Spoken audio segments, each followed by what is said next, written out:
Баршаңызға қайырлы күн, менің оқырмандарым. Менің каналыма қош келдіңіздер. Ең алдымен каналыма тіркеліп, қоңырауша белгісін баса кетіңіздер. Сіздермен Динара. Бүгін сіздерге алманың пайдасы мен зияны туралы айтатын боламын.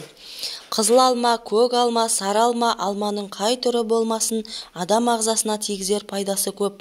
Алманы баршамыз жақсы көреміз. Алмадан дайындалған тәтті бәліштерді сүйсіне жейтініміз де жасырын емес. Дегенмен оның пайдасы туралы көп біле білмейміз. Қазір алманың пайдасы туралы айтатын боламын.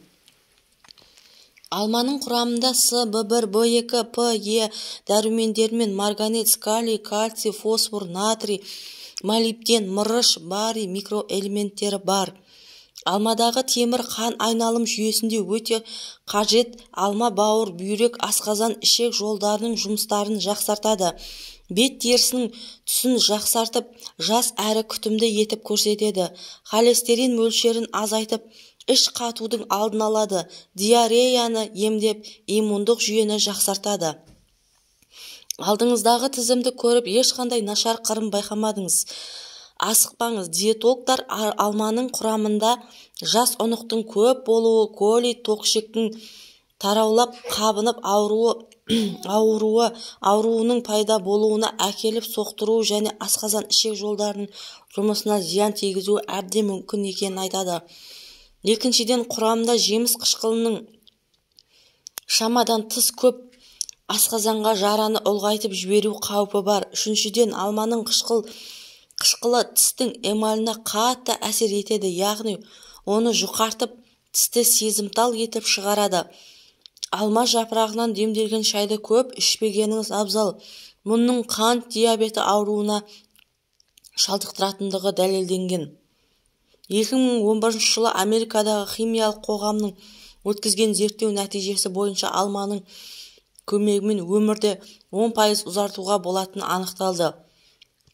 Сондай-ақ алма жегеннен кейін ағзаның белсенділігі де арта түседі екен.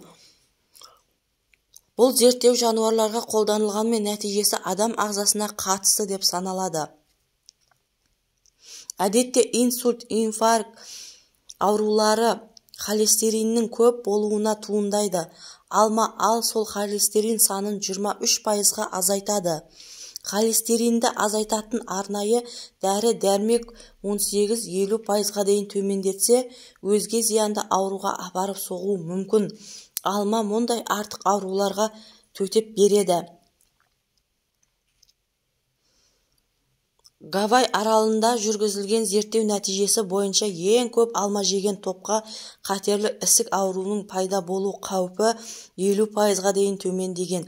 Алманың құрамында антиоксиданттар адам ағзасына өкпе ісігінің пайда болуына әсер ететін үдерістерге бөгет болады.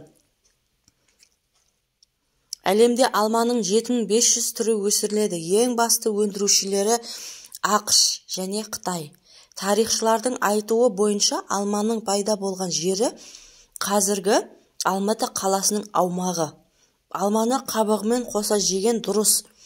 Қабықтың құрамында ас қорытуын жақсартатын пайдалы элементтері бар. Ұзақ өмір сүріп жатқан алма ағашы Америкада, ол ағаш 1647 жылы отырғызылған. Алманың дәндерінде цианид деп аталатын адам өлтіретін у бар. Сондықтан да оны шамадан тыс жемеу керек.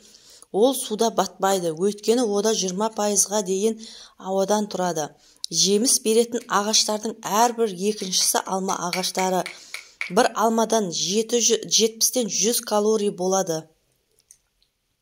Дәстүрлі медицинаға сәйкес қызыл алмалар жүрек және қан тамырларына, жасыл тіс және оның еттерін ақ, ал сары иммунитетті көтереді. Алманы кесілген жері тез қарайып кетсе, демек бұл жақсы жеміс. Ежелгі Грекияда алманың ағашын Аполлон құдайымен байланыстырған, сондықтан оның ағылшынша атауы Апле.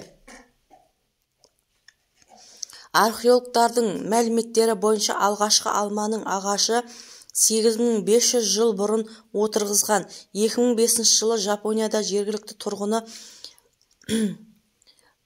1848 килограмм алманы өсіріп шығарды. Құрт жеген алмадан қорықпаңыз. Құрт тек табиғи және піскен жемістерді жейді. Исаак Ньютон тартылыс заңы ғалымының басында алма түскен соң пайда болды. Алма ежелгі гректер мен римдіктер сүйікті жемісі болған. Адам организмі үшін ең пайдалы антиоксиданттар оның қабығында болады. Адамзат алманы тағам ретінде біздің дәуірімізге дейін 6500 жылдан бері пайдаланып келеді. 1847 жылдан бері өнім беріп келе жатқан ең кәрі алма ағашы ақш-тың Манхэттен қаласында өседі. Достар, егер менің алма туралы айтылған ақпаратым ұнаса, лайк басып, және де комментарияға өз пікірлеріңізді қалдырыңыздар. Мен сіздермен қоштаспаймын. Келесі видеода кездескенше аман сау болыңыздар.